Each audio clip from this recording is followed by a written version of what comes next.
गानचतुराय गानप्राणाय गानान्तरात्मने गानोत्सुखाय गानमत्ताय गानोत्सुकमनसे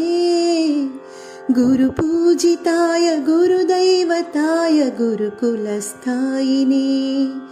गुरुविक्रमाय गुह्यप्रवराय गुरवे गुणगुरवे गुरुदैत्यकलक्षेत्रे गुरुधर्मसदाराध्याय गुरुपुत्रपरित्रात्रे गुरुपाखण्डखण्डकाय गीतसाराय गीततत्त्वाय गीतगोत्राय धीमहि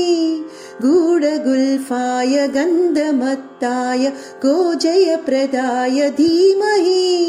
गुणाधीताय गुणाधीशाय गुणप्रविष्टाय धीमहि एकदन्ताय वक्रतुण्डाय गौरीतनयाय धीमहि गजेशनाय बालचन्द्राय श्रीगणेशाय धीमहि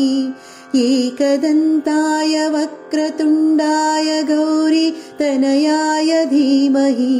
गजेशनाय बालचन्द्राय श्रीगणेशाय धीमहि।